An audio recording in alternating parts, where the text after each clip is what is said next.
지금 시각은 현재 새벽 1시 반 정도 되고 있습니다. 이미 문재인 대통령께서는 광화문을 다녀가셨고요. 대통령이 확정됐습니다. 일단 박수 한번 다시 시작합시다. 예, 소리들을 안 내세요? 그러게요. 뭐 로버트이십니까? 이게 난 겁나게 감격스럽고 막 눈물도 글썽하고 사투리까지 나오네. 진짜네. 짜릿짜릿한 뭐가 있을 줄 알았는데 아직까지도 너무 담담하기만 하고 그러게요. 그렇죠. 이거 왜 이렇게 숫자가 내 생각까지 안 올라가지?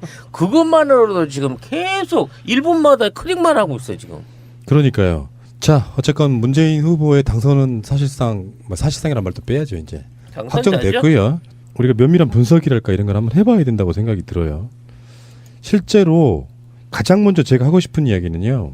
초저녁에 홍준표 후보의 표가 문재인 후보하고 10% 차이도 안 나던 때가 있었거든요. 그러다가 지금 점점 벌어지고 있는 상황이긴 하지만 아직도 문재인 후보의 표는 40%까지 올라가지 못하고 있는데 지금 현재 그러니까 전국 개표율이 67.9%인 현재 표차는 약 300만 표 차이가 나고요. 그리고 문재인 후보는 39.7% 득표를 하고 있는데 홍준표 후보는 아까 29% 가까이 올라갔다가 지금 3포인트까지 좀 떨어진 상태거든요. 일단 문재인 후보가 40% 넘을 수 있을까요? 네, 이 추세를 가면 넘는 건 확실합니다. 기대했던 45% 이상 50%에 근접하기는 어려울 것 같고요. 이 의외로 생각보다 표 차이가 가파르게 벌어지질 않네요. 그러니까 표 차이로 숫자만 보면 최종 득표 차이는 400만 표 이상 날 것 같기는 한데, 그러니까 퍼센트로 나오는 수치 자체가 이게 너무 극적인 효과가 없는 숫자가 나오면 이 이후에 이제 새누리당, 유당 그 측에서 공격할 빌미가 되지 않을까 그런. 이게 이제 오자구도에서 숫자가 나오고 있는데 처음에 2~3% 깠을 때에서 사실상 안철수, 유승민, 심상정 그 세 후보의 지지율은 거의 0.12% 차이 이외에는 변화가 없어요 지금. 그리고 문재인과 홍준표 두 후보 간의 차이가 조금씩 벌어지는 양상으로 지금 이게 진행이 되고 있는데 의외로 벌어지고 있는 전체 표차가 결국 그 출구조사 때 나왔던 41대 뭐 23 구조에 거의 근접해가는 수준으로 마치 정확한 출구조사에 맞춰서 진행되고 있는 거기에 맞춰가서 수렴하고 있는 듯한 투표율을 보여주고 있는 게 개표율을 보여주고 있는 게 이게 참 놀라워요. 근데 제가 다른 방송에 갔다 오면서 생각을 해봤어요. 왜 이런 현상이 일어났을까? 정말 어쩌면 되게 단순한 걸 우리가 놓치고 있을 수도 있습니다. 확실히 박근혜 게이트는 홍준표 지지자들에겐 정말 창피한 일이었다. 그래서 여론조사상에 전혀 나타나지 않았다. 예를 들어서 출구조사 같은 걸 할 때도 홍준표 찍었단 말을 사실상 못하는 상태. 그렇죠. 예. 그래서 그 표가 홍준표가 그렇게 기대했던 샤이 보수가 있긴 있었다라는 건데 여론조사로만 보면 한 5% 정도 또는 5%에서 한 7% 정도 되는 샤이가 계속 대기하고 있었던 것 같은 그런 느낌이에요. 일단은. 그리고 저는 이제 또 다른 해석을 한번 해보겠습니다. 그 안철수 후보가 갖는 나름의 가치가 있었다. 저는 그렇게 봅니다. 안철수가 존재하지 않았다면 홍준표에게 갔을 표는 꽤 많았을 것 같다는 생각이 들고요. 물론 문재인에게 갔을 표도 꽤 많았겠죠. 그런데 완벽하게 지금 문재인 후보가 강원도도 1위를 달리고 있고요. TK하고 경남 정도를 제외하고는 전국을 사실 석권하고 있는 상태 아닙니까? 지금까지 볼 수 없었던 그림이에요. 동서를 완전히 갈랐던 그런 분위기도 아니고 부산, 경남, 부울경에서는 사실 문재인 후보가 울산과 부산에서는 지금 1위 달리고 있는 그런 느낌이고 그러니까 안철수가 원했건 안 원했건 간에 그는 자기가 1위를 해서 대통령이 되고 싶어 했지만 사실상 문재인 대통령이 되는 데 있어가지고 상당한 정도의 어떤 방어벽 같은 걸 형성하는 그런 역할을 하게 된 게 아닌가 이런 생각도 한번 해봐요. 이걸 칭찬이라고 해야 될지 존경이라고 표현해야 될지 모르겠는데 TK와 경남 그 주민들의 어떤 그 고유의 멘탈 이거는 제가 정치공학적으로나 상식적으로나 이해를 할 수 없는 어떤 결집력이고 그분들의 전략적인 그 투표가 이게 실체로 보여지는 걸 보았는데요. 저는 이게 놀랍기도 하지만 씁쓸하기도 하고 이분들하고 앞으로의 어떤 그 정치적인 그 협의 또는 이분들과 같이 화합해 나가는 그 과정이 정말 우리 생각했던 대로 쉽게 진행될 수 있을까 싶은 생각이 좀 들어요. 실망스럽기도 하고 놀랍기도 하고 그렇습니다. 사실. 근데 이제 그 대표적인 예를 드는 것이 성주인데요. 성주에서 개표가 완전히 끝난 상태에서 홍준표가 56.2, 문재인 18.1, 안철수 12.0이래요. 근데 이제 많은 분들이 뭐그 성주가 그럴 줄 몰랐다 뭐 이렇게 이야기를 하시는데 저는 그렇게 생각하지는 않고요. 확실히 보수의 외연이 확실히 쪼그라들었다라고 분석하는 것이 저는 맞을 것 같습니다. 우리가 애초에 지금 뭐 압도적인 지지율로 막 1등을 달리고 그러니까 굉장히 많은 분들이 TK가 변했을 거라고 인식을 했지만 사실은 변한 건 맞죠. 숫자로만 보면 변했잖아요. 근데 우리가 생각하는 것처럼 확 변하지 않았다. 이게 정답 아닙니까? 그러니까요. 네. 80% 막 뭐 90% 그랬던 사람들이 50%대로 내려온 것만 봐도 정말 원했던 거는 빵 프로지만 그렇죠. 그런데 아직은 갈 길이 좀 있다라는 정도로 지금 받아들이는 게 어떨까 싶어요. 그냥 본진을 털었다라고 생각을 했는데 촛불의 혁명이 어떤 보수의 본진을 털고 구기득권 또는 잘못되어 왔던 친박 정권에 대한 단죄를 내릴 수 있을 거라고 예상을 했는데 탄핵은 동의를 했으나 예. 정치적 지형상 그들의 투항을 이끌어내지 못했다. 그들은 여전히 보수의 본산으로 남는 것을 원했고 선택했다. 이렇게 평가해야 되지 않겠습니까? 근데 이런 건 있죠. 자존심의 상처를 받았는데 결국에는 그들의 입장에서는 박근혜 탄핵이라고 하는 것이 박근혜가 잘못했다기보다는 야당의 반대파에 의해서 일종의 정적 제거가 되는 것처럼 느꼈을 가능성이 높아요. 그래도 그 TK 예. 지역의 식당에서 박근혜 사진은 다 내렸다고 하던데요. 그러니까 예. 제가 봤을 때는 정치적 성향이라는 건 어느 날 갑자기 내가 찌라시님 좋아했는데 배신당했다 그래서 바로 야수님에게 가지 않아요. 아시잖아요. 예. 그래서 정치적 선택을 했던 사람들은 자기들의 선택이 틀리지 않았다라는 걸 증명하고 싶어 한다고 제가 방송에 여러 번 예. 설명을 드린 것처럼 그 기세가 좀 약해진 건 사실이고요.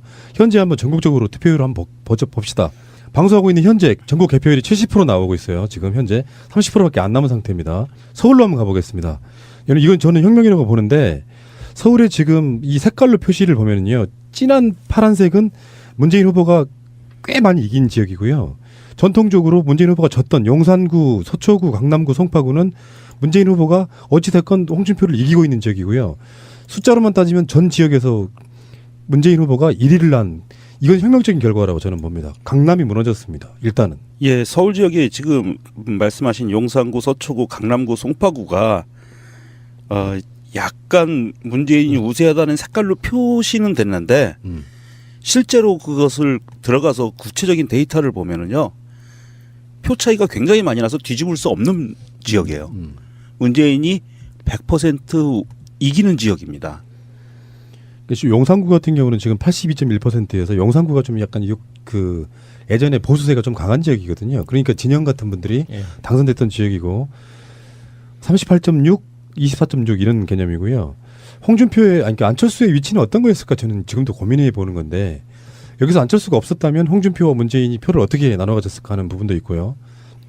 서초구도 지금 뭐 예를 들어서 서초구가 문재인 후보가 33.7 정도 말고 현재 표수로 50% 넘어가는 것이 아니라 그러면 사실 민심은 야권에게 사실은 변한 게 없을 정도. 그러니까 차마 홍준표 당을 박근혜 당을 찍지 못하는 정도에 아직까지 머물러 있지만 어찌됐건 간에 이분도 저는 알고 있을 거라고 생각해요. 내가 안철수를 찍는다고 해서 문재인이 당선되지 않을 거라고 생각하는 사람들은 아닐 거라고 봐요. 그러니까 나는 문재인도 싫고 박근혜도 싫은 사람들이 이만큼 표가 삐져나왔다는 걸 저는 의미한다고 봅니다. 그게 민심의 변화인 거죠. 만약 안철수 후보가 없어서 안철수 후보가 지금 차지하고 있는 20%의 표가 문재인과 홍준표의 선택의 기로에 놓였다고 치면 저는 그건 거의 반분돼서 똑같은 방식으로 50대 35 이런 방식으로 배분됐을 거라고 봐요. 예. 그거를 합쳐가지고 어느 한쪽에 이게 다 홍준표의 표를 따른 거다 또는 문재인의 표를 자른 거라고 볼 수 있는 구조는 아니라고 생각하고요. 분명히 우리 정치의 제3지대 그러니까 진보와 보수의 진영이 아닌 별도의 에어리어가 중도라는 의미로 존재했다는 거를 증명해 준 선거의 결과로 예. 봐야 될 것 같습니다. 자, 서울 지역에 한마디만 말씀드리면요. 서울 지역의 용산구, 서초구, 강남구, 송파구를 뺀 나머지 지역구에서는 문재인이 압도적으로 1위를 달리고 있는데 그런 곳에서는 홍준표 후보의 득표율이 20% 나올까 내지는 10%대로 나와요. 그리고 이 강남 3구하고 용산구에서는 지금 문재인 후보가 앞서고는 있어요. 압도적으로 앞서지 못하고 있는데 이런 데서는 홍준표 후보가 오히려 안철수 후보를 제치고 20% 중반까지 나오고 있습니다. 예, 그렇습니다. 이런 것을 보면 좀 묘하기는 한데 서울 지역만 본다면 문재인 후보가 이기는 곳에서는 안철수가 홍준표의 표를 많이 가져갔다라는 예. 분석이 가능할 것 같고요. 강남 3구 같은 경우에는 비슷하게 가져간 것 같아요. 어쩌면 총선의 재판이라고 좀 봅니다. 총선에서 야권 분열되면 다 질 거야 했는데 새누리당 표를 많이 잠식하는 걸로 우리가 봤잖아요. 자, 부산으로 한번 가보겠습니다. 지금 부산에서는요, 문재인 대통령님께서 금정구와 서구, 중구, 동구 4개의 구를 제외한 나머지 구들에서는 앞서고, 그러니까 1위로 달리고 있는 상황이고요. 부산의 개표율은 지금 이 시간 현재 69.4%입니다. 사실 다 거의 다 깐 거라고 봐야겠죠. 3분의 2 이상을 깠으니까. 금정구, 동구 가장 이제 홍준표 세가 강한 곳이 동구로 나타나는데 동구 같은 경우는 홍준표가 40.1이고요. 그리고 문재인 후보도 32.5 정도 되는 상황이고 나머지 구들 강서구 같은데 이런 데는 45.0%. 그러니까 사실 그 3당 합당 이전에 부산의 표들을 대부분 회복한 상태라고 저는 봅니다. 예전에 우리 그 3당 합당 이전에도 이 정도의 민정당의 표는 저는 있었다고 보는 것이고요. 자, 대구로 한번 가보겠습니다. 대구는 예전 같으면 압도적으로 지금 대구에선 서구가 54% 홍준표의 표입니다. 남구가 50%고요. 나머지 달성군이라든지 북구라든지 동구라든지 하는 곳은 50%가 뭐 넘고 있어요. 지금 현재. 그래서 대구 같은 경우는 예전에 새누리당에 몰빵하던 박근혜에게 최소한 뭐 한 80-90% 주던 그 표들은 사실상 유승민이 상당히 많이 나눠갖는 형태, 안철수까지 나눠갖는 형태가 되다 보니까 문재인 후보가 웬만한 지역에서는 다 2위를 달리는 형태로 골고루 득표를 하고 있네요. 사실 여기에서 유승민 후보의 선전에 대해서 우리가 주목을 해봐야 됩니다. 사실 이 지역 안에서는 여론조사상으로 3% 4% 정도의 의미 없는 지지율밖에 없었지만 결국 까놓고 보니까 12% 13%에 가까운 상당히 이 어떤 안철수와 비슷한 수준의 대항마로서의 지지율을 받고 있는 것이거든요. 물론 46% 47%에 달하는 홍준표의 지지가 나왔던 부분은 진짜 안타까운 부분이긴 하고요. 또 문재인 후보가 얻었던 20% 정도의 비율도 지난번 대선에 얻었던 수준에서 크게 확장성을 보이지 못하고 있는 거거든요.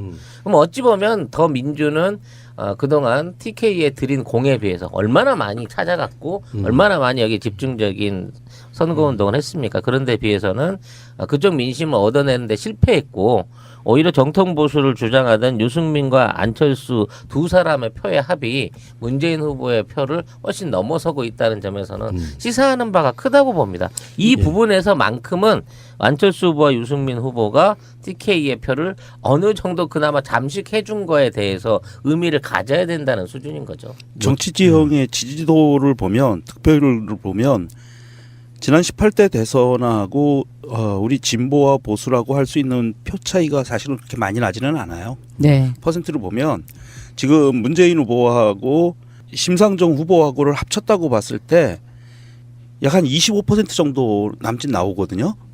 그러면 이것도 지난 선거와 총선과 이럴 때 보면 득표율이 비슷해요. 그러면 나머지 그 표를 나눠 가졌다는 얘기죠. 인천으로 한번 가보겠습니다. 인천은 지금 현재 개표율이 53.8%고요.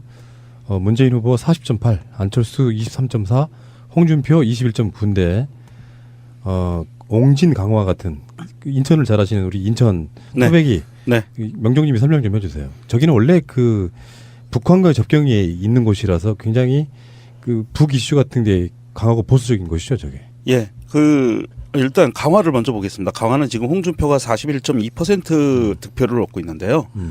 이 역대 총선이나 대선을 보면 특히 지난 총선에서 보면 빨간색으로 표현되는 당에서 보통 60-70% 이상을 가져가던 지역이에요. 최소 그 정도는 네, 가져갔잖아요, 최소 그 그죠? 정도를 가져가고요.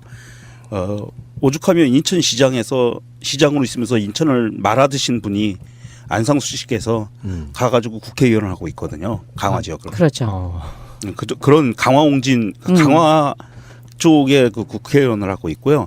이 강화라는 곳의 특수성은 6.25 때 그 인민군과 국방군이 차례로 점령을 하면서 대량 학살이 많이 일어났던 곳이에요, 사실. 그랬던 곳이기 때문에 이 지역은 전통적으로 그 새누리당류 쪽에 표가 많은데 이번에는 많이 좀 희석이 된 편이고요. 예. 자, 그러면 광주로 한번 가겠습니다. 이게 사실은 문재인 후보가 가장 공을 많이 들였던 곳이 광주입니다. 확실한 지역 기반 되찾아오고 싶었거든요. 광주로 한번 가보겠습니다. 현재 개표율이 좀 늦네요. 50.8%고요. 광산구, 북구, 서구, 남구, 동구 다 완전하게 흔히 말해 싹쓸이라는 표현이 좀 맞을 정도로 그것도 과반을 넘게요. 네. 광주 전체에서 보면은 문재인은 59.8, 안철수는 31.8이니까 사실상 과반, 그러니까 2배 정도 되잖아요. 31과 59는 이거 반올림하면 거의 60이거든요. 그러니까 30과 60의 차이 정도. 나머지는 심상정, 유승민, 홍준표 이런 후보들이 나눠먹기 하는 상태니까 이거는 이게 나중에 또 면밀한 분석을 해봐야 되겠지만 저는 황금 분할이라고 보는 게요. 예를 들어서 안철수라고 하는 사람이 정치적으로 떴어. 그러니까 그 총선을 굉장히 많이 선전을 해가지고 제3당 후보로서 우뚝 섰잖아요. 이게 안철수의 뭐 승부사적 기질 표현들을 했었는데 지금 생각해보면 호남의 민심이 안철수가 아닌 문재인에게 그 당시도 향하고 있었다는 저는 반증이라고 보는 사람이에요. 상수를 늘 더불어민주당에 두고 정말 니들 너무 정신 차려야 돼 앞으로. 그런데 총선에서만큼은 정신 차리라고 표를 주다가 보니 왜 그 옛날에 브렉시트처럼 네. 다시 투표를 하면 더불어민주당이 표를 많이 가져올 만한 분위기에서 확 쏠렸다가 지금 안철수는 사실은 그렇게 주장하던 지역 기반에서 문재인 후보에게 완전히 2배의 더블 스코어로 지금 네. 지고 있는 상황이잖아요. 최소한. 네. 그리고 이번에 이 대선 결과에서 광주 지역을 보면은요. 김종인 할배가 도대체 뭔 짓을 한 건지가 명확하게 드러나요. 김종인이 총선을 이기게 해준 게 아니고 김종인이 지게 만든 게 이 데이터예요. 그렇죠. 이번에 막판에 안철수가 김종인을 영입했던 것이 신의 한 수가 아니라 신의 쪽박 이런 것이 되는 거죠. 유승민 후보가 2%, 홍준표가 1.6%인데요.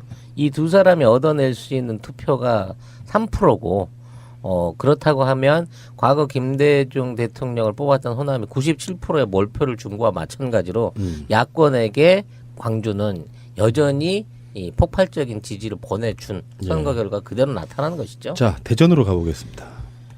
대전은 지금 현재 유성, 대덕, 서구가 문재인 후보가 꽤 많이 앞서는 지역이고요. 중구, 동구는 그렇게 많이 앞서지는 못하지만 그래도 상당히 앞서는 지역 이렇게 표시하면 되겠네요. 대구 개표 결과를 보면 이것도 거의 확정적으로 굳어진 것 같습니다. 예. 근데 놀라운 것은 정통적으로 충청도 지역에서 강점을 보여오던 그 새누리당 그러니까 보수의 표들이 이번에 현격하게 줄어드는 모양을 보여줬고 그 안에서 안철수 후보가 호남 못지않은 선전을 또 여기서 이뤄냈다는 거예요.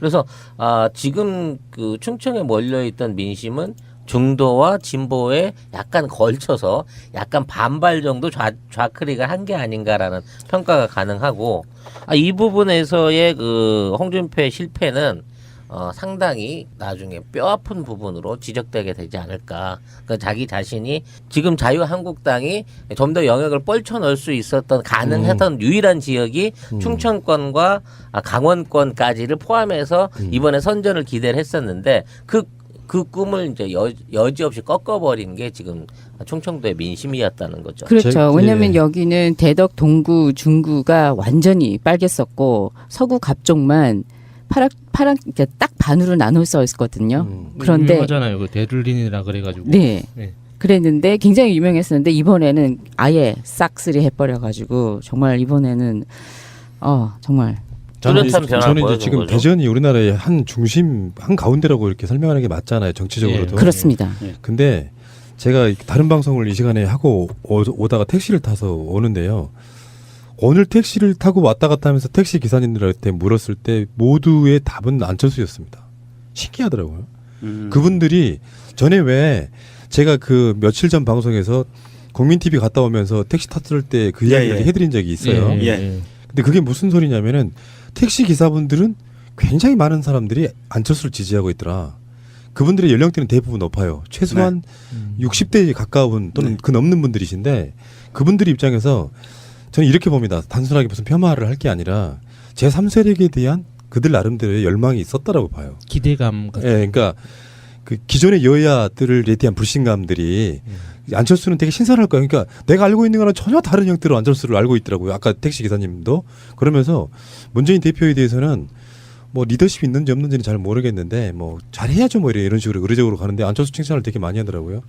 제가 투표를 오늘 아침에 투표를 할 때 투표소에서 줄을 서서 있는데 뒤에 연세가 좀 지긋하게 한 70 정도 되신 분들 몇 분이 서서 말씀을 하시는 걸 들었어요. 그 시사상식이 좀 있어요. 프랑스에서는 젊은 마크롱이 대통령이 됐다는데 보기 좋더라. 그래서 우리도 젊은 사람을 뽑아야 되는 거 아니야? 안철수가 젊은 사람인 것 같아. 이런 이야기들을 하더라고요. 이 카톡에 돌고 있던 이상한 그 전략들이 먹힌 것 같아요. 근데 저는 안철수가 누군가가 꺼내놓은 신의 한 수였는데 이 안철수의 존재로 하여금 정권 교체를 확실하게 방해를 했다. 저는 이렇게 보는 상태거든요.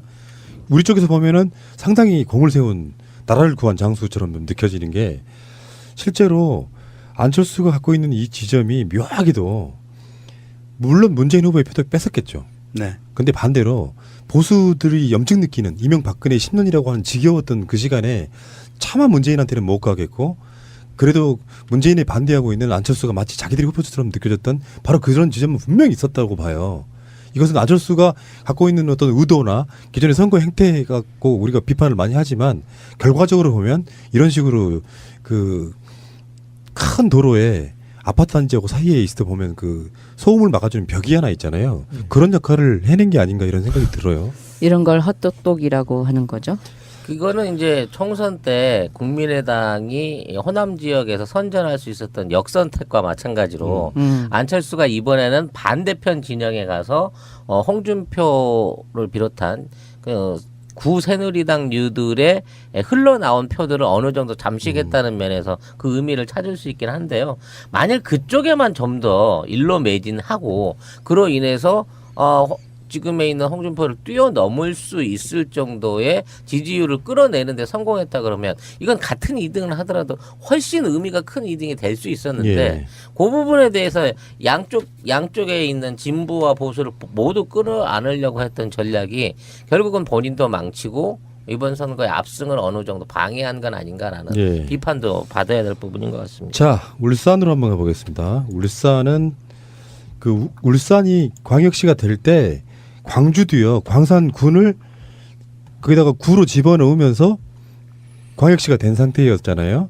울주군이 포함되어 있는 상태에서 울주군은 지금 현재 울산광역시 구가 아니고 군으로 편입되어 있는 상태입니다. 울주군을 제외하고 전체에서는 문재인 후보가 36.5, 홍준표 후보가 29.9고요. 나머지 그러니까 그 농촌 지역을 제외한 북구, 중구, 남구, 동구는 문재인 후보가 1위를 달리고 있는 그런 지역입니다. 이쪽 지역에서는 정의당과 바른정당의 선전도 어느 정도 눈여겨 봐줘야 될 것 같습니다. 아무래도 이제 문재인 후보의 지지율이 36%에 그쳤다는 부분은 뭐 그쪽 지역의 정서를 생각하게 경남 전체에 있는 류하고 비교를 한다고 하면 굉장히 선전한 건 맞는데 그렇죠. 홍준표 후보도 30% 가까운 득표를 얻었기 때문에 이 안에서야말로 그 박빙의 차이에 있었던 어떤 그 비긴 승부가 아닌가 싶은 생각이 들어요. 근데 저는 그렇게 생각 안 하는 것이 상징성 때문에 그런데요. 주요 거점 도시들이 있잖아요. TK 그러면 대구, 뭐 PK 그러면 부산 플러스 울산 이렇게 있는 것처럼 그들 지역이 그러니까 현재 민주 진보 세력의 어떤 그 1위가 나타나는 현상이 일어나면은 이게 다음 선거 때 파급력이 저는 생긴다고 보는 거거든요. 왜 우리도 우리 고향에 가보면은 광주가 일단 분위기를 선도하고 나머지 그 지역에 있는 분들이 그 분위기를 나중에 따라 올라오는 그런 형태가 분명히 있거든요. 아무래도 정보력이 좀 많이 이렇게 차이가 나는 부분도 좀 있고요. 제가 봤을 땐 그렇고 어쨌든 간에 그 PK 지역에 제 어떤 그 상징성을 갖고 있는 울산에서의 이 선전은 제가 봤을 때는 굉장히 의미가 있다고 봅니다. 그리고 심상정 후보 같은 경우는 울산에 노동자들이 많이 계시지 않습니까?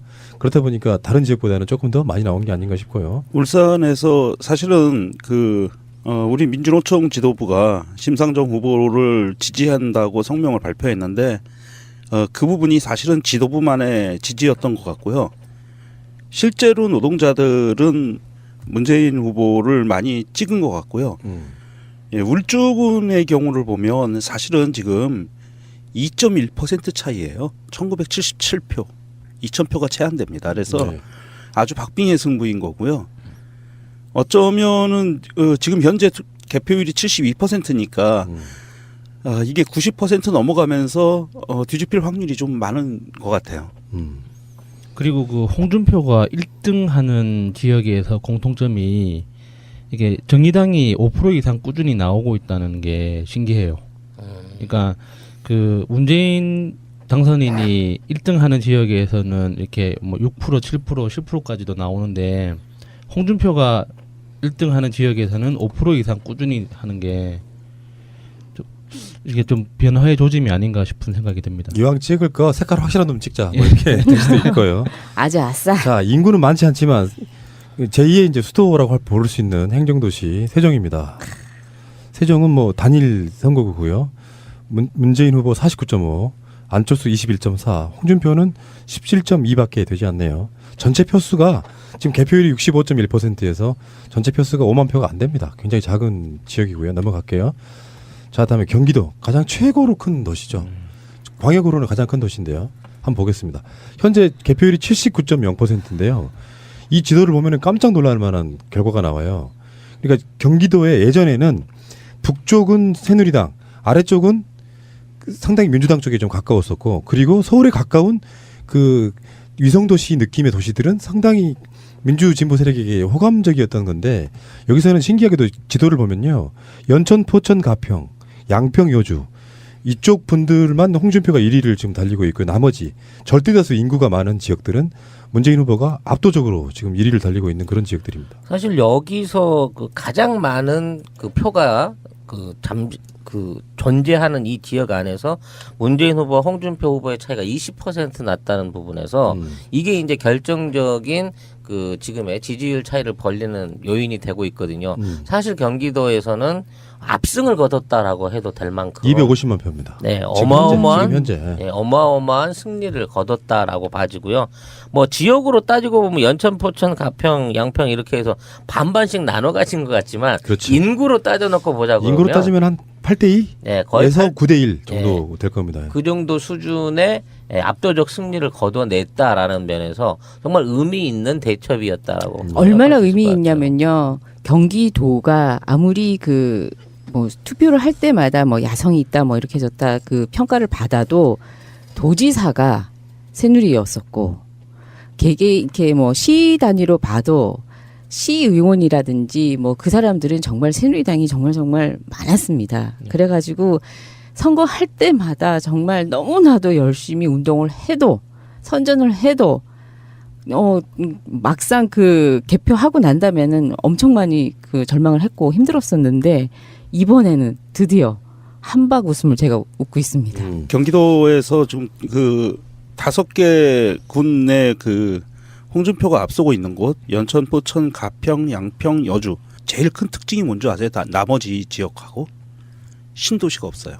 전통적인 시골입니다. 농촌 지역이죠. 예. 네, 맞습니다. 자, 그러면은 강원도로 한번 가보겠습니다. 가장 고무적인 곳이에요. 지금까지 뭐 물론 이제 뭐 최문순 지사가 당선된 적도 있는 지역이지만 한번 보겠습니다. 현재 개표율이 87.9%고요. 굉장히 많은 지역에서 더군다나 고무적인 게요. 저는 보면은 그 전방 지역이라고 하는 곳 있죠. 철원, 화천, 양구 이런데 그리고 김진태 지역구인 춘천, 쌤통이다. 이런 부분들에서 지금 전체적으로 그 문재인 후보가 1등을 달리고 있고요. 지금 현재 지지율 차이는 별로 없어요. 지금 현재 문재인 33.4, 홍준표 30.9. 하지만 총선에서도 보여줬듯이 여기는 전통적인 보수의 텃밭이었는데 사실상 이게 무너졌다는 면에서 의미가 있는 거고요. 아까 말씀하신 철원, 화천, 양구, 인제 이쪽 사실 여기가 이제 안보와 관련된 논리가 가장 많이 먹힐 수 있는 지역이었는데도 불구하고 여기서 문재인 후보가 선전했다는 거는 뭐 사드에 관련했거나 뭐 군하고 군 경력하고 연결됐던 문재인 후보의 어떤 정면 돌파가 효과를 보고 있고 앞으로 이 전략으로 대응해야 된다라는 샘플을 보여주는 것 같습니다. 우리 그 토론회 때 제안 한번 해볼까요? 제가 유승민 후보 하겠습니다.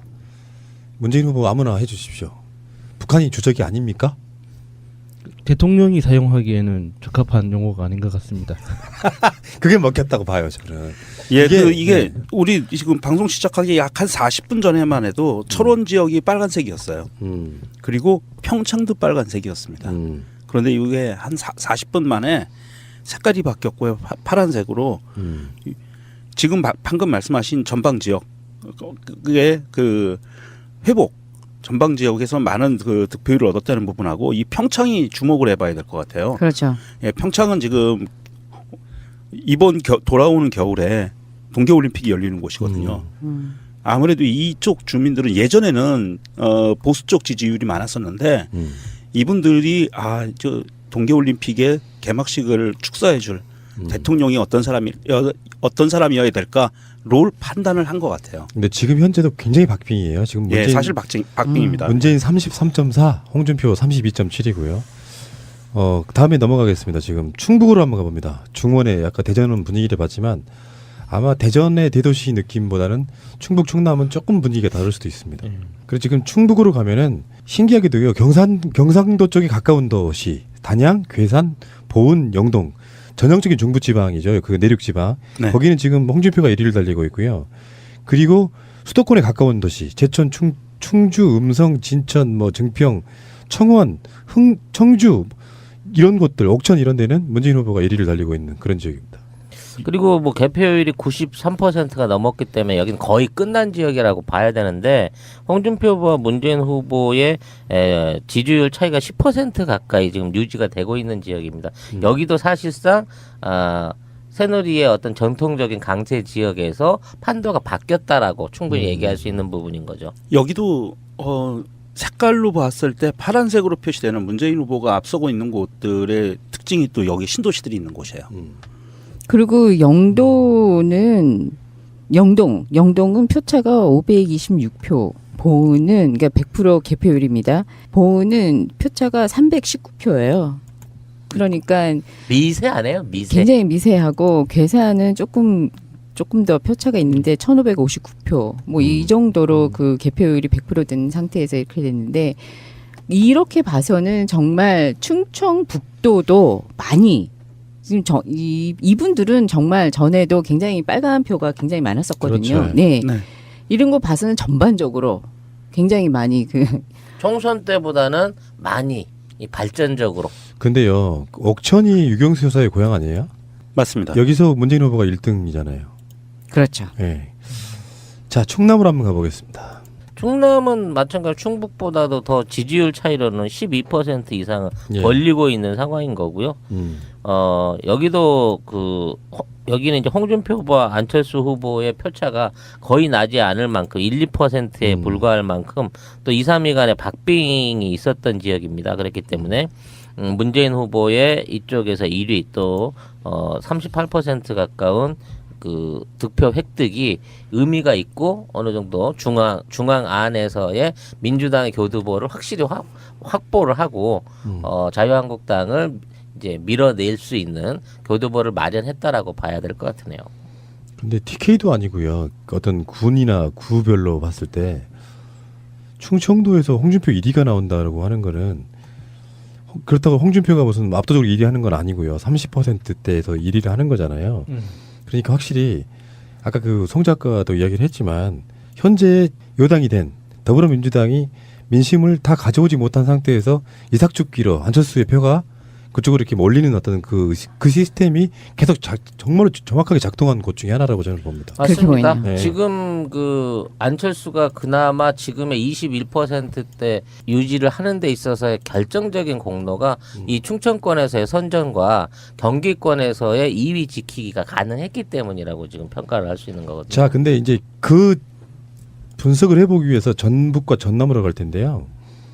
실제로 안철수 후보는 충남, 충북에서 얻는 표나 전북, 전남에서 얻는 표나 비슷합니다. 간단히 말해 자기 지역 기반을 완전히 잃어버린 상태. 전북으로 가겠습니다. 이 색깔이요. 이렇게 색깔 표시가 진하게 된 곳은 압도적으로 이긴 것이에요. 예. 그러니까 문재인이 전라북도 개표율이 지금 87%인데요. 64.6, 24.4 이거는 거의 3배에 가까운 정도 차이가 나잖아요. 예, 예.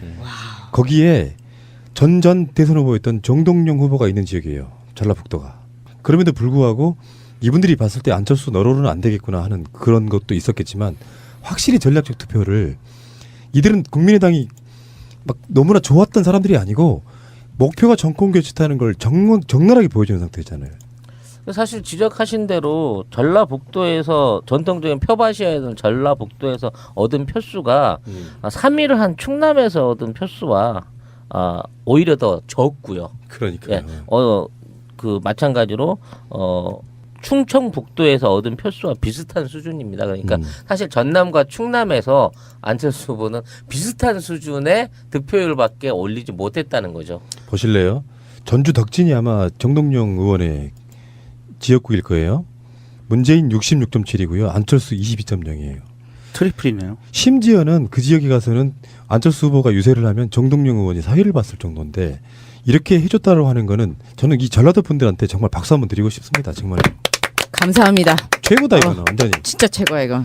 전략적 투표라는 게 뭔지를 그러니까 이건 누가 하자고 해서 되는 게 아니라 그분들은 오직 목표가 정권 교체였다는 거를 표로 보여주는 거라고 생각이 드네요. 자, 전남으로 한번 가보겠습니다. 전남에서는 문재인 59.5, 안철수 31.5고요. 강진 진도를 제외하고 강진 진도도 문재인 후보가 앞섭니다. 제외하고 나머지는 압도적으로 문재인 후보를 몰아준 것이에요.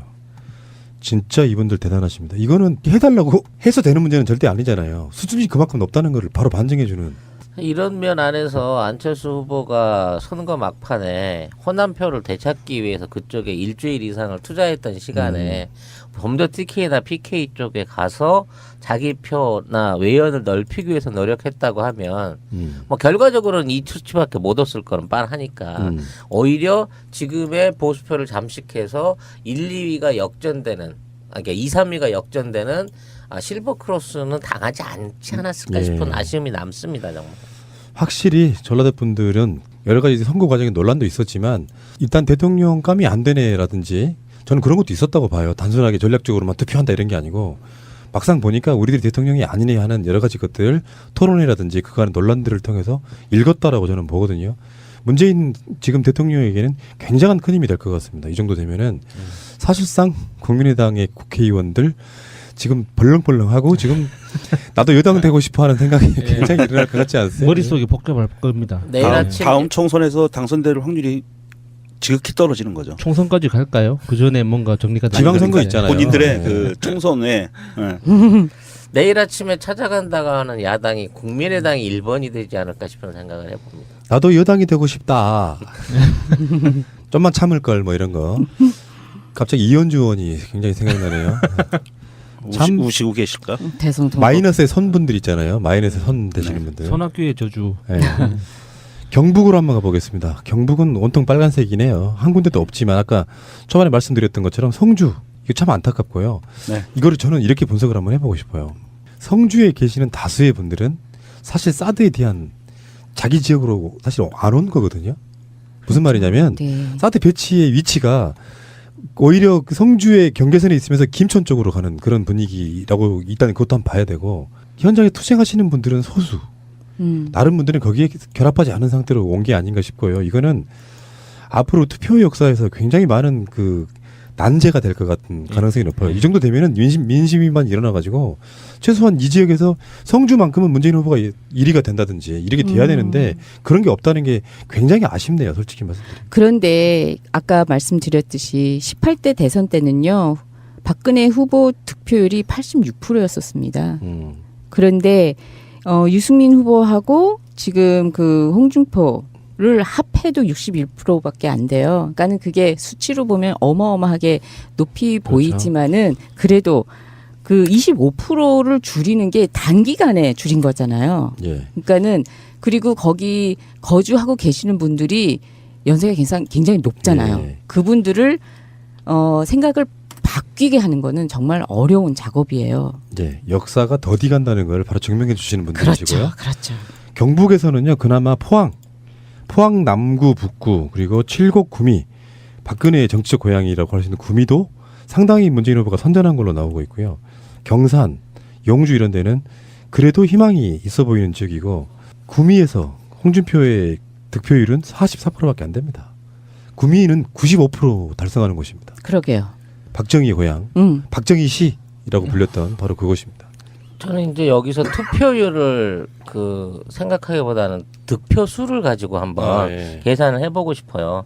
호남에서 문재인 후보와 홍준표 후보의 표차가 전북이 65만 표, 전남이 62만 표입니다. 그러니까 약 120만 표에서 130만 표 정도의 차이를 보여준 반면에 경남북은 다 합쳐도 53만 표 정도의 차이밖에 벌리질 않은 거예요. 그러니까 이 양쪽 지역 안에서의 어떤 그 비율로 봐서는 뭔가 많이 밀리는 것 같지만 두 지역을 합쳐놓고 보면 뭐 50만 표 이상을 호남에 있는 표로 경남북에 있었던 표를 더 그 손에 났던 표 이상을 앞질렀다는 면에서 자, 지지율의 차이 그리고 적극적인 투표의 차이 그리고 경남을 비록 경북을 졌다고 표현할 수밖에 없지만 그래도 표 차이가 46만 표 정도에 그칠 정도에서 선방했다는 면에서는 여기에서 완벽한 패배는 아니었다라고 자평을 해도 될 것 같습니다. 그러니까 안철수 후보는 확실하게 자기 집토끼를 다 잃어버린 상태에서 외지에 나가서 근근히 벌었지만 홍준표도 못 이기는 결과를 지금 나온 것 같고요. 자, 경남으로 한번 가보겠습니다. 사실 문재인 후보가 가장 기대했던 곳이 아닐까 싶기는 해요. 1위 나오고 싶다. 1위가 되고 싶다. 경남에서는 부산에 가까운 쪽들, 거제라든지 창원, 진해, 김해, 양산 이런 쪽은 문재인 후보가 1등이 났지만 경상남도 북부 쪽, 거창, 합천, 의령, 산청, 창녕 이런 데는 대부분 다 경북과 가까운 곳이에요. 그리고 나머지 남쪽에 있는 곳에는 홍준표 후보와 상당히 좀 겨뤄볼 만한 곳이고요. 현재 경남 전체 개표율이 85%인데 홍준표와 문재인의 득표율 차이는 사실상 4%가 안 됩니다. 표차도 6만 표 네. 정도에 그치지 않고 있기 때문에 뭐 물론 여기서 역전을 해서 PK 지역도 우리가 민주당이 승리를 한다라는 의미도 있지만 어떤 그 영남 보수의 결합 안에서도 지금 충분히 PK 흔들기는 성공을 했다라고 자축을 해도 될 수 있는 부분인 거고요. 네. 요 남아 있는 그 표들 안에서의 어떤 그 극적인 진전을 통해서 더 줄이거나 차이를 더 줄이거나 역전도 기대해 볼 만한 표가 아직 15% 정도 남아 있습니다. 그리고요, 지금 이제 문재인 후보가 지금 살고 계시는 양산 여기는 40대 31 이겼고요. 노무현 대통령 계시는 김해는 지금 45대 27 이렇게 됐고요. 그 다음에 태어난 곳이 거제죠.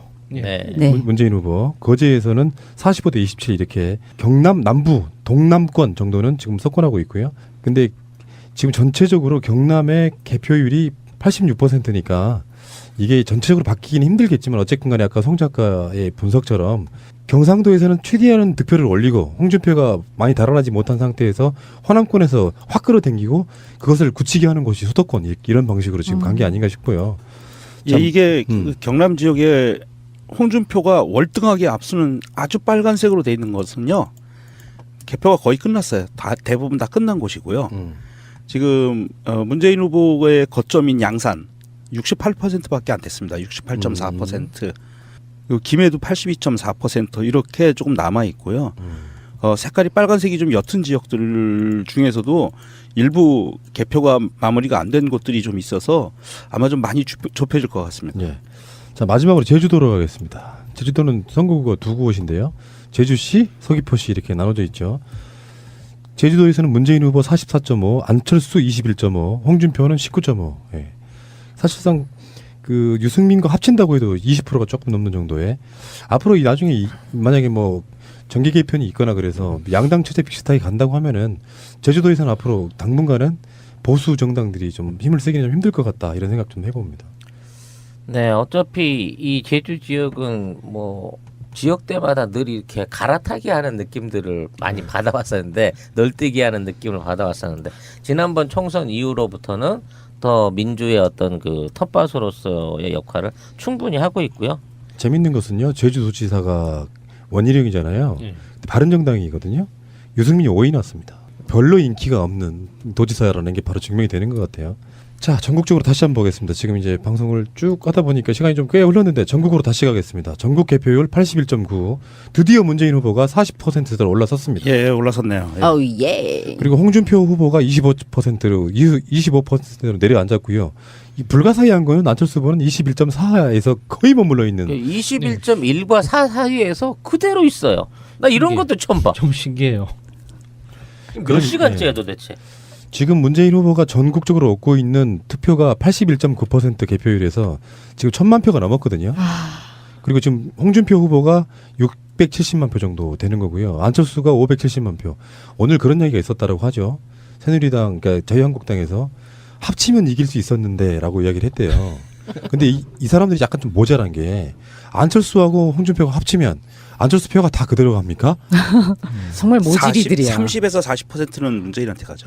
그러니까 아니 그렇지는 않고요. 지금 안철수가 21.4% 나오잖아요. 그중에 반은 문재인에게 붙었으면 문재인이 과반도 할 수 있었던 뜻이에요. 아니 그러니까 그렇죠. 안철수 표 중에 30에서 40% 정도 짜게 봐서 그 정도는 문재인 후보한테 간다는 거죠. 그렇죠, 그렇죠. 예. 아쉬운 마음에 그 던져본 이야기일 겁니다. 그러니까요. 던지면은 그렇게 됐으면 우리는 뭐 쉽게 제가 그 시민의 눈에 개표 방송을 하고 왔는데요. 지금 현재 시민의 눈에 빛나는 활동 때문에 개표에 있어서 문제가 발생된 게 거의 없는 상태로 지금 순조롭게 가고 있거든요. 제동이 걸리지 않은 상태로. 이런 선거에서도 지금 새누리당, 자유한국당 일부는 수개표 주장하는 목소리가 있다고 합니다. 그러니까 이게 그런 표현이 있잖아요. 피해의식에 쩔어 있는 상태에서는 SBS도 문재인에게 줄 서가지고 오보 내고 바로 수장했다. 이런 식으로 이렇게 자기 편리한 대로 이야기를 하고 있는 거고요. 여론조사 기관들도 문재인에게 줄 서가지고 뭐 조작을 하고 있다 이렇게 이야기하고 있는 건데 그건 우리 입장에서도 보면 말도 안 되는 것이라는 게 바로 드러나지 않습니까? 지금은 그런 논란이 전혀 없는 상태로 저는 보고요. 자, 지금 현재까지 뭐 우리가 무한정을 할 수는 없고 전국 개표율이 82%대 시점에서 문재인 후보는 40% 넘어섰고요. 이런 추세대로 가면 지금 한 18% 정도 표가 남아 있는 거잖아요. 그러면 네. 41%쯤으로 수렴하지 않을까요? 41에서 이 정도. 그 출구조사 결과랑 거의 근접해 갈 것 같아요. 그 홍준표 같은 경우는 출구조사에서 그 23.3이 나왔거든요. 근데 지금 25.4니까 어느 정도는 문재인 후보가 41 정도, 홍준표는 24 정도, 그 안철수는 21에 머무르는 이런 방식으로 지금 끝나지 않을까 생각을 해보고요. 아마 딴 건 몰라도 안철수 후보에 대한 비율은 출구조사가 정확하게 맞추네요. 그러네요. 21.8이었습니다. 안철수에 대한 비율은. 자, 그러면 이제 우리가 이제 현재 개표에 대한 이야기는 다 이제 마무리 지었고요. 문재인 대통령이 지금 또 올라가고 있네요. 40.1로 올라갔습니다. 벌써 그러니까 41 정도에 수렴하지 않을까 싶은 생각이 들고요. 광화문에 가서 사실상의 수락연설 비슷한 것도 했고요. 그 장면을 제가 방송 중에 넋을 잃고 봤다니까요. 시민의 눈 방송 중에. 네. 여러분들 어떠셨어요? 아, 그림 너무 좋았어요. 저는 참 이런 다이나믹한 나라가 있나 싶어요. 선거를 시작하자마자 2시간도 안 돼서 10%도 안 깠는데 벌써 당선을 확정을 지어놓고 그 밤중에 사람들이 모여. 그리고 거기에 후보자가 나와. 심지어는 팔도에서 같이 일했던 그 경선 상대들. 경선 상대들과 협력자들이 올라와서 시민들과 함께 밤중에 축제를 하고 있어요. 밤 12시에. 거기에서 제일 감동적인 것은 문재인 당선 시 새 정부 이름을요. 더불어민주당 정부라고 단어를 이렇게 딱딱딱딱 나열을 했을 때 저는 감동을 먹었어요. 왜냐하면 전에는 뭐 누구누구 이름의 정부였었잖아요. 그 대통령의 정부. 그러니까는 정말 우리의 정부라는 것을 그리고 그것을 끝까지 그러니까는 국민을 믿고 가겠습니다. 라고 한 것을 끝까지 보여주시는 게 저는 정말 감동적이었었어요. 이게 그 민주화 이후에요. 김영삼 정권 들어섰을 때는 아마 언론이 붙여준 이름이었을 거예요. 문민정부라고. 그리고 김대중 대통령 때 그거는 아마 정권에서 아마 붙인 이름일 걸로 기억하는데 국민의 정부라고 불렀고 거기에 노무현 정권 때도 참여정부라고 부른 것도 아마 그렇게 네이밍 됐고요. 이명박 때는 이명박 본인이 자기 이름을 붙이고 싶어 했습니다. 그래서 이명박 정부, MB 정부 이렇게 불렀고요. 그걸 따라갔던 박근혜도 마찬가지고 최근에 논란이 됐던 것 중에 하나가 선거가 끝나기 전에 촛불 정부라고 명명하려고 하는 일부의 의견들이 있었어요. 그렇죠. 근데 더불어민주당 정부는 실질적으로 언론들에 의해서 국민에 의해서 불려질지는 좀 의문이고요. 저는 이번 선거에 진짜 공신은 30, 40대라고 봅니다. 그 다자구도에서 30대, 40대, 30대가 지금 출구 조사로만 보면 56.9%를 문재인 후보를 지지했고요. 40대가 52.4% 압도적으로 지지를 해준 거죠. 사자구도에서. 그리고 20대는 47.6%고요. 고무적인 것은 20대 젊을수록 또 정의당 같은 진보정당의 지지율이 늘어난다는 사실이에요. 그래서 20대에서는 심상정 후보의 지지율이 12.7%나 나왔습니다. 그리고 뭐 50대에서도 문재인 후보가 1등을 함으로써 50대의 그 스윙 보터 또는 뭐 캐스팅 보트 역할을 하는 분들이 문재인 후보에 결국은 손을 들어준 거라고 보고요. 만만치 않게 그 안철수 후보의 표도 많이 나왔습니다. 그래서 이게 이제 분석이 좀 나중에 되면은 확실히 국민들은 제3세력에 대한 필요성은 느끼고 있지만 그 필요성보다는 박근혜 국정농단으로 만들어진 이 대선에 있어서 문재인 네가 대통령 해라. 너밖에 없다. 이런 국민의 표심이 더 강하게 작용한 게 아닌가 이런 생각을 해보고 홍준표 같은 경우는 어떻게 될까요? 선전한 거라고 볼 수 있나요? 아니면은 원래 니들 표였는데 그 정도 가져갈 만한 예를 들면 이렇게 반론이 가능하잖아요. 그 자리에 유승민이었다면 더 선전하지 않았을까라는 반론도 가능한 그런 게 아닐까요? 글쎄요. 국정농단 그 사건 중에서 박근혜를 구속해야 된다는 여론이 항상 80% 정도를 유지했잖아요. 그렇죠. 그러니까 그 반대편에 있는 딱 그만큼인 것 같아요. 그러니까 홍준표가 나왔든 유승민이 나왔든 어떤 누가 나왔어도 이 정도는 나오지 않았을까. 그렇게 그러니까 봅니다. 지금 그 유승민하고 홍준표를 합을 해봐도 그 정도가 나오는 거잖아요. 나라를 팔아먹어도 이 예. 사람들을 찍는다는 그 예. 딱 그 수치 정도로. 정확하게 얘기하는 게 퍼센트예요. 30%였어요. 네. 애초에 탄핵을 반대했었고 애초에 그런 류의 그 친박 정부의 지지를 보내왔었던 그 30%들이 이번에도 똑같이 딱 그 정도. 딱 그 정도만큼을 찍어준 거고요. 예. 지금 안철수에게 가고 있는 21.5%의 이 수치는 과거에 이인재가 얻었던 그 정도의 수치와 수렴하고 또 이회창이 얻었던 그 수치하고 수렴합니다. 그러니까 중도 보수라고 하는 또는 그 부동층이라고 보이는 표심, 결국 대한민국의 표심은 과거와 똑같은 방식으로 자기 진영 안에 충실한 투표를 했다는 거고요. 예. 이 모든 승리의 주역은 사실상 경기 서울권 안에서의 문재인 후보의 선전 그리고 홍준표 후보의 실패가 지금에 있는 400만 표에서 500만 표 정도의 표 차이를 만들어냈다라고 평가하는 게 맞을 것 같습니다. 지금 현재 당선자가 됐으니까요.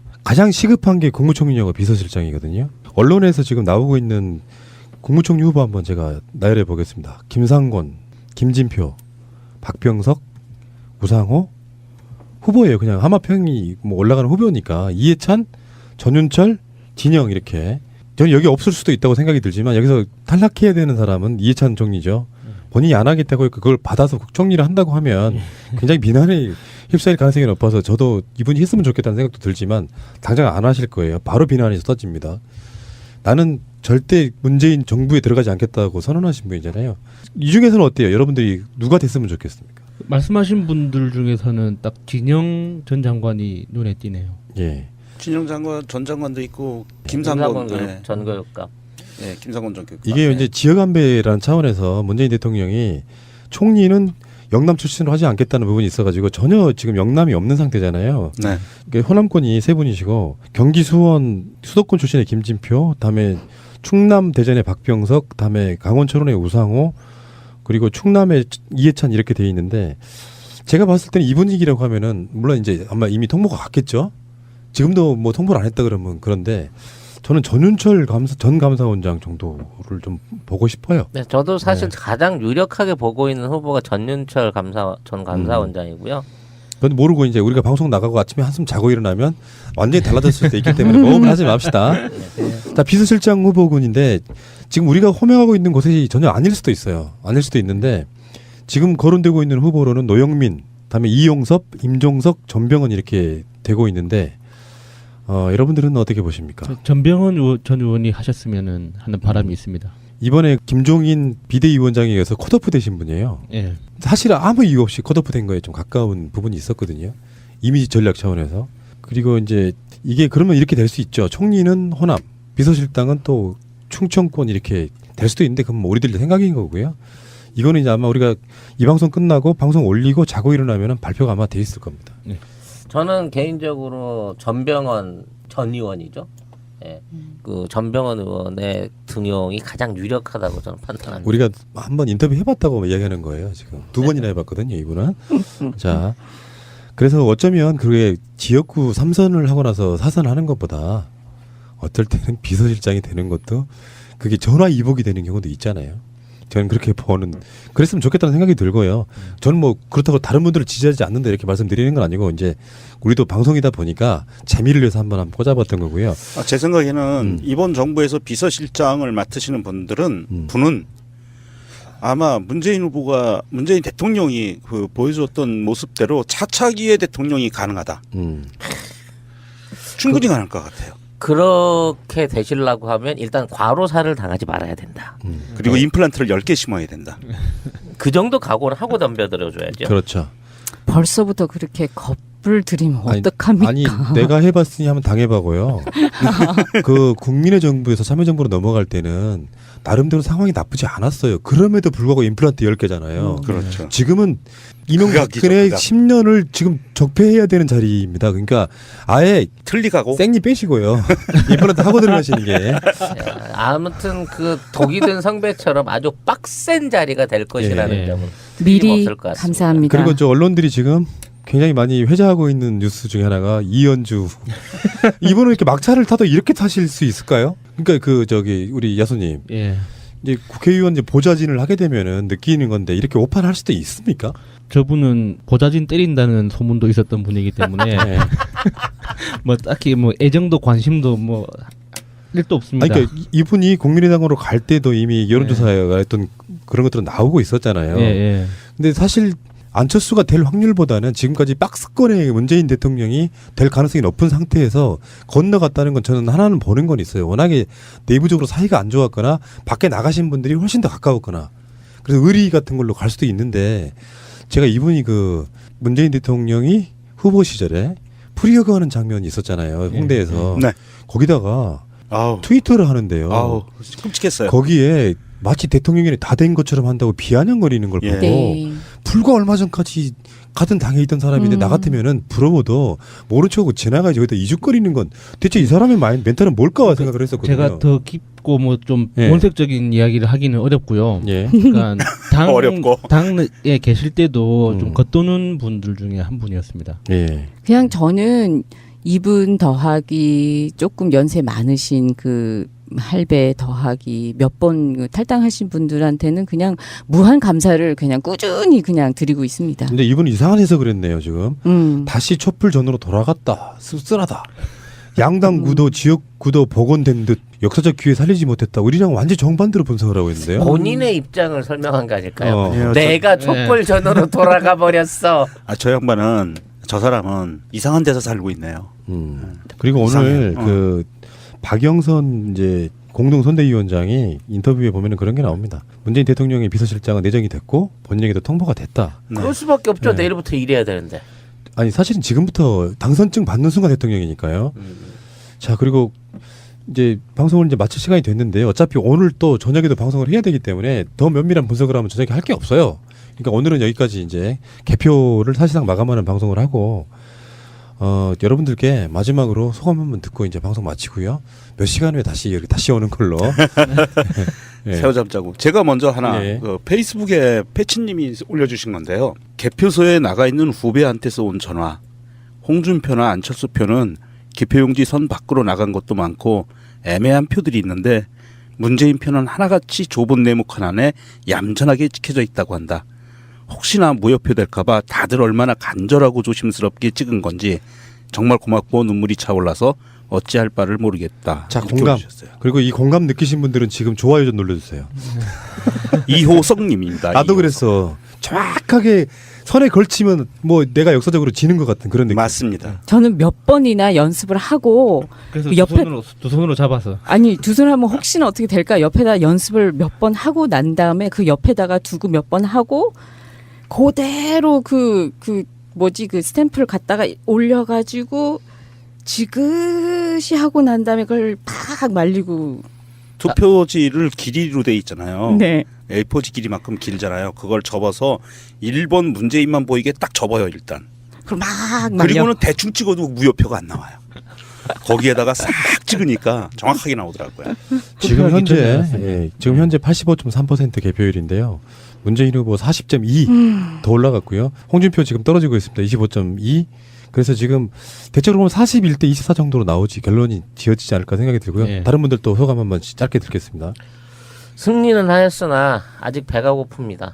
이번 대선을 통해서는 이기긴 이겼으나 양껏 이기지를 못했기 때문에 이제 받아들인 수권 권력을 가지고 그동안 못해왔던 승리를 개혁이라는 이름으로 다시 할 수 있을 때까지 더더욱 열심히 방송하고 문재인 대통령에게 채찍질할 수 있는 못된 국민이 되어야겠다는 생각을 하게 됩니다. 아프게는 때리지 마시고요. 예, 다른 분. 예, 그 안철수 의원에 대해서는 다음 기회에 이야기를 하기로 하고, 그러니까 우리가 앞으로 문재인 당선인 그리고 이제 내일부터 대통령직을 수행하실 문재인이라는 사람의 행동과 어떤 선택에 대해서 평가하고 비난하는 것보다 그분이 하려고 하는 일을 더 많이 보고 확실하게 평가하고 비판했으면 좋겠습니다.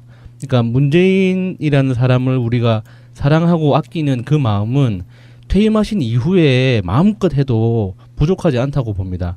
그러니까 일을 하시는 동안은 문재인이라는 사람을 보지 말고 문재인이라는 사람이 하려고 하는 그 일이 무엇인지를 보고 우리가 응원하고 비판하고 보호해줬으면 좋겠습니다. 처음에 아까 내보낸 우리 에피소드에는 그 외신들이 뭐 그 엑스포 그 출구 조사를 보면서 뭐 이렇게 저렇게 됐다 아주 짤막짤막한 그 브레이킹 뉴스로 내보냈을 때는 그닥 그 비판적인 언론은 아직 나오지 않았었는데요. 몇 시간 후 계속 그 모니터링을 하고 있는데 벌써 보수 언론들은 흔들기 시작을 했습니다. 외국에서도 그러고 있는데 우리마저 그것을 할 낌새가 벌써 나오는데 지켜드려야 되겠다는 생각이 더 많이 굳어졌습니다. 아까 야수님이 말씀하신 대로 그 사람이 무엇을 하고자 하고 그러니까 좀 끝까지 좀 한번 지켜보고 정말 이게 아니다 싶으면은 그때 가서 좀 일어납시다. 근데 최소한 한 1, 2, 3년은 좀 두고 봐야 되지 않을까 싶습니다. 예, 아까 문재인 대통령이 이제 광화문으로 갔을 때 제가 느꼈던 거는 뭐냐면은 맨 앞에 세월호 유가족들과 먼저 만나잖아요. 네. 문재인 정권에게 있어서 가장 해결을 시급하게 해야 될 게 저는 세월호 문제라고 생각이 듭니다. 국민이 납득할 만큼은 진상 규명을 해줘야 됩니다. 그리고 사실 그 밑바닥, 그 바탕 위에서 박근혜 정부는 힘을 잃어갔던 게 사실인 거고요. 최소한 국가는 국민을 어떻게 지켜줘야 되는지를 실증하는 그래서 그 진상 규명 작업은 꼭 해주셔야 될 가장 첫 번째 사업 중에 하나가 되지 않을까 이런 생각이 들고 나머지 부분들은요.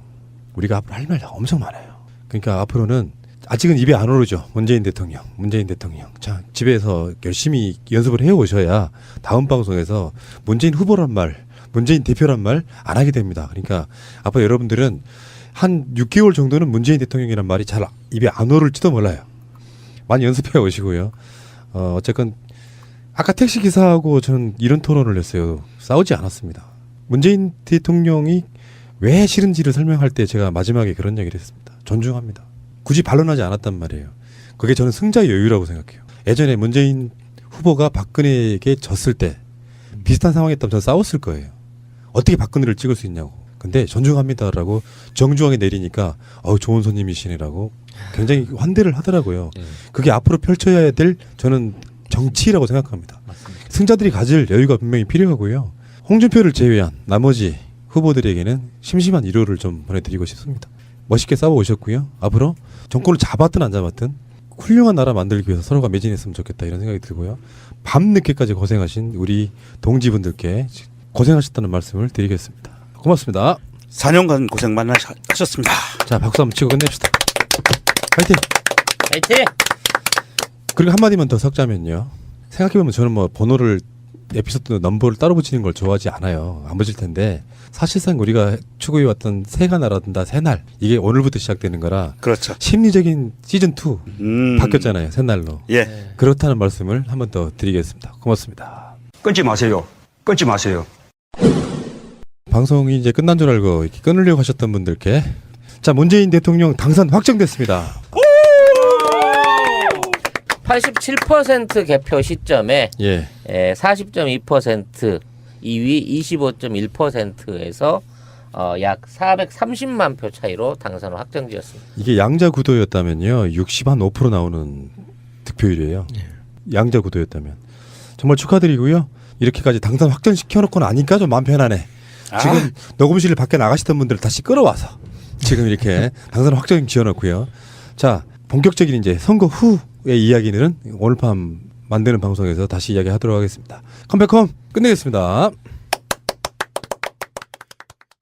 실제로 그것을 들어가서 구체적인 데이터를 보면은요.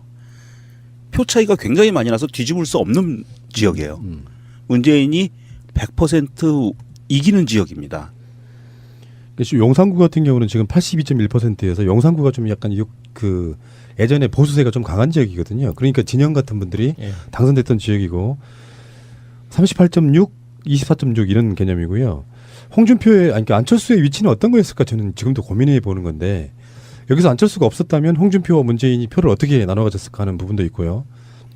서초구도 지금 뭐 예를 들어서 서초구가 문재인 후보가 33.7 정도 말고 현재 표수로 50% 넘어가는 것이 아니라 그러면 사실 민심은 야권에게 사실은 변한 게 없을 정도.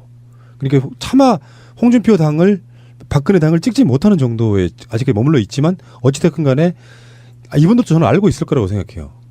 내가 안철수를 찍는다고 해서 문재인이 당선되지 않을 거라고 생각하는 사람들은 아닐 거라고 봐요. 그러니까 나는 문재인도 싫고 박근혜도 싫은 사람들이 이만큼 표가 삐져나왔다는 걸 저는 의미한다고 봅니다.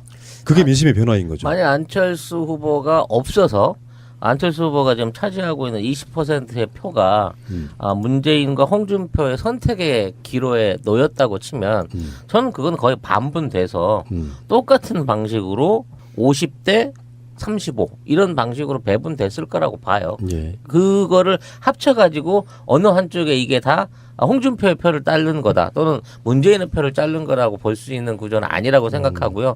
분명히 우리 정치의 제3지대 그러니까 진보와 보수의 진영이 아닌 별도의 에어리어가 중도라는 의미로 존재했다는 거를 증명해 준 선거의 결과로 예. 봐야 될 것 같습니다. 자, 서울 지역에 한마디만 말씀드리면요. 서울 지역의 용산구, 서초구, 강남구, 송파구를 뺀 나머지 지역구에서는 문재인이 압도적으로 1위를 달리고 있는데 그런 곳에서는 홍준표 후보의 득표율이 20% 나올까 내지는 10%대로 나와요. 그리고 이 강남 3구하고 용산구에서는 지금 문재인 후보가 앞서고는 있어요. 압도적으로 앞서지 못하고 있는데 이런 데서는 홍준표 후보가 오히려 안철수 후보를 제치고 20% 중반까지 나오고 있습니다. 예, 그렇습니다. 이런 것을 보면 좀 묘하기는 한데 서울 지역만 본다면 문재인 후보가 이기는 곳에서는 안철수가 홍준표의 표를 많이 가져갔다라는 예. 분석이 가능할 것 같고요. 강남 3구 같은 경우에는 비슷하게 가져간 것 같아요. 어쩌면 총선의 재판이라고 좀 봅니다.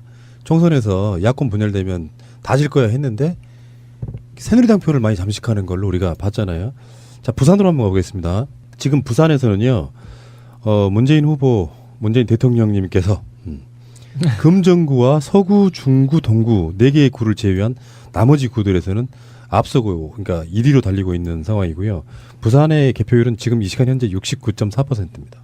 사실 다 거의 다 깐 거라고 봐야겠죠. 3분의 2 이상을 깠으니까. 금정구, 동구 가장 이제 홍준표 세가 강한 곳이 동구로 나타나는데 동구 같은 경우는 홍준표가 40.1이고요.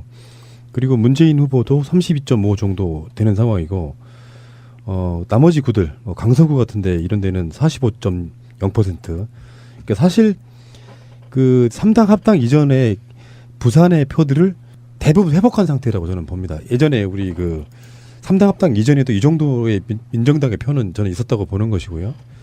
자, 대구로 한번 가보겠습니다.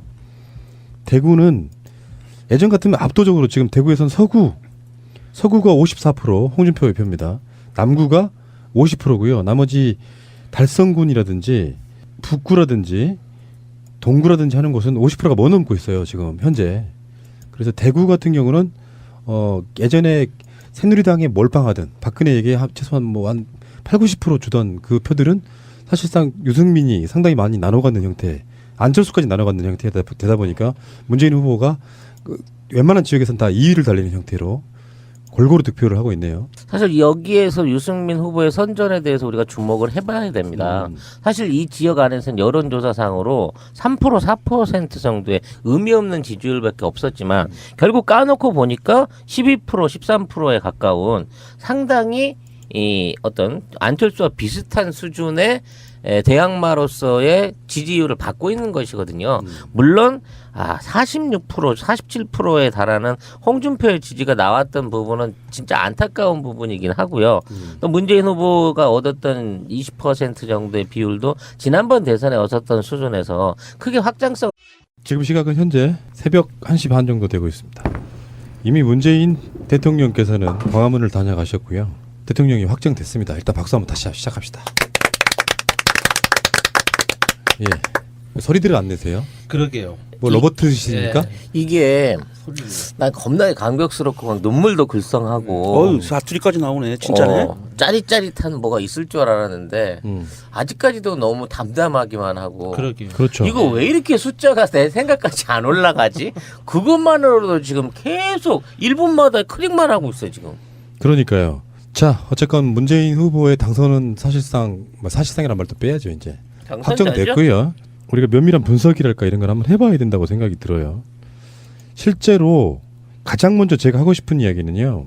초저녁에 홍준표 후보의 표가 문재인 후보하고 10% 차이도 안 나던 때가 있었거든요. 그러다가 지금 점점 벌어지고 있는 상황이긴 하지만 아직도 문재인 후보의 표는 40%까지 올라가지 못하고 있는데 지금 현재 그러니까 전국 개표율이 67.9%인 현재 표차는 약 300만 표 차이가 나고요. 그리고 문재인 후보는 39.7% 득표를 하고 있는데 홍준표 후보는 아까 29% 가까이 올라갔다가 지금 3포인트까지 좀 떨어진 상태거든요. 일단 문재인 후보가 40% 넘을 수 있을까요? 네, 이 추세를 가면 넘는 건 확실합니다. 근데 기대했던 45% 이상 50%에 근접하기는 어려울 것 같고요. 이 의외로 생각보다 표 차이가 가파르게 벌어지질 않네요.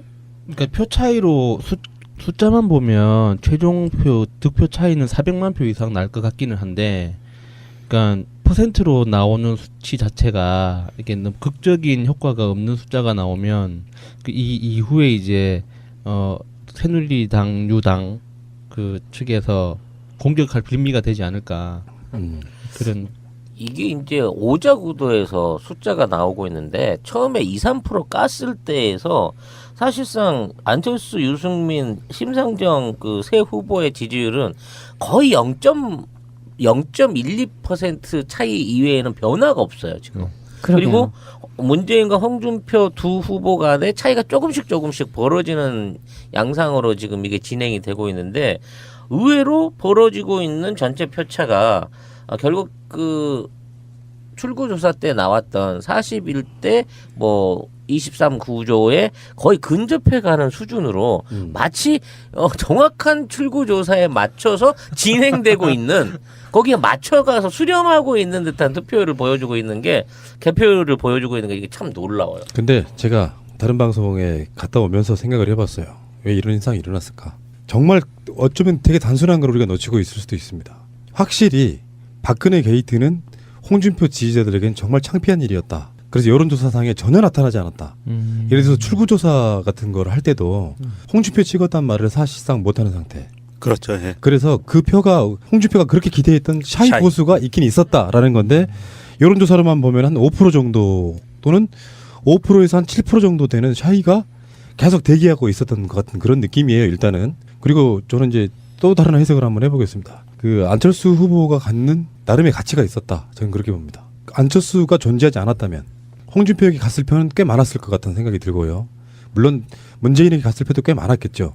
그런데 완벽하게 지금 문재인 후보가 강원도도 1위를 달리고 있고요. TK하고 경남 정도를 제외하고는 전국을 사실 삭군하고 있는 상태 아닙니까? 지금까지 볼 수 없었던 그림이에요. 동서를 완전히 갈랐던 그런 분위기도 아니고 부산, 경남, 부울경에서는 사실 문재인 후보가 울산과 부산에서는 지금 1위 달리고 있는 그런 느낌이고 그러니까 안철수가 원했건 안 원했건 간에 그는 자기가 1위를 해서 대통령이 되고 싶어 했지만 사실상 문재인 대통령이 되는 데 있어가지고 상당한 정도의 어떤 방어벽 같은 걸 형성하는 그런 역할을 하게 된 게 아닌가 이런 생각도 한번 해봐요. 이걸 칭찬이라고 해야 될지 존경이라고 표현해야 될지 모르겠는데 TK와 경남 그 주민들의 어떤 그 고유의 멘탈 이거는 제가 정치공학적으로나 상식적으로나 이해를 할 수 없는 어떤 결집력이고 그분들의 전략적인 그 투표가 이게 실체로 보여지는 걸 보았는데요. 저는 이게 놀랍기도 하지만 씁쓸하기도 하고 이분들하고 앞으로의 어떤 그 정치적인 그 협의 또는 이분들과 같이 화합해 나가는 그 과정이 정말 우리 생각했던 대로 쉽게 진행될 수 있을까 싶은 생각이 좀 들어요. 실망스럽기도 하고 놀랍기도 하고 그렇습니다, 사실. 근데 이제 그 대표적인 예를 드는 것이 성주인데요. 성주에서 개표가 완전히 끝난 상태에서 홍준표가 56.2, 문재인 18.1, 안철수 12.0 이래요. 근데 이제 많은 분들이 뭐 성주가 그럴 줄 몰랐다 뭐 이렇게 이야기를 하시는데 저는 그렇게 생각하지는 않고요. 확실히 보수의 외연이 확실히 쪼그라들었다라고 분석하는 것이 저는 맞을 것 같습니다. 우리가 예초에 지금 뭐 압도적인 지지율로 막 1등을 달리고 그러니까 굉장히 많은 분들이 TK가 변했을 거라고 인식을 했지만 사실은 변한 건 맞죠. 숫자로만 보면 변했잖아요. 근데 우리가 생각하는 것처럼 확 변하지 않았다. 이게 정답 아닙니까? 그러니까요. 네. 80% 그 뭐 90% 그랬던 사람들이 50%대로 내려온 것만 봐도 정말 원했던 거는 빵 프로지만 그렇죠. 그런데 아직은 갈 길이 좀 있다라는 정도로 지금 받아들이는 게 어떨까 싶어요.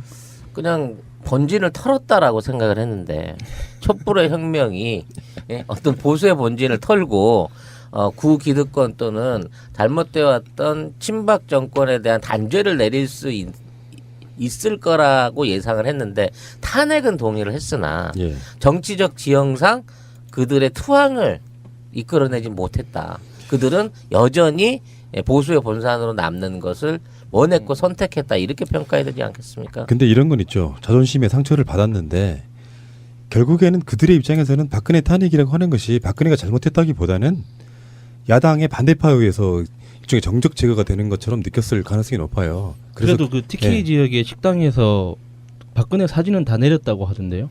그러니까 예. 제가 봤을 때는 정치적 성향이라는 건 어느 날 갑자기 내가 찌라시님 좋아했는데 배신당했다 그래서 바로 야수님에게 가지 않아요. 아시잖아요. 예.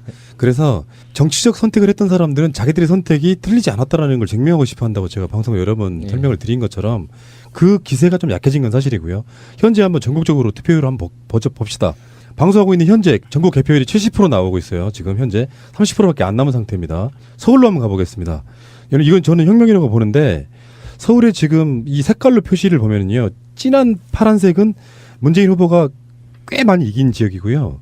전통적으로 문재인 후보가 졌던 용산구, 서초구, 강남구, 송파구는 문재인 후보가 어찌됐건 홍준표를 이기고 있는 지역이고요.